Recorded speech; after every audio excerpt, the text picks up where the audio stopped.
Hello everyone, welcome to today's video. Today's video is going to be about how to fix Android backup stuck on Google Drive in 2026. For that, the first thing that you can try and do is head over to your quick settings and switch between your Wi-Fi and mobile data. You can also try toggling airplane mode on and off on the device to reset your connection.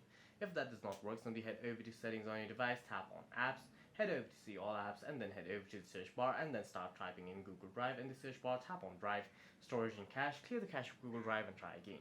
The other thing that you must do is head over to your Google Drive on your device and make sure that you have enough storage. Simply tap on your profile at the top right of your screen and then check if you have enough storage on your Google Drive to back up your files. If not, then you may have to buy more storage, clean up space, or delete unused files.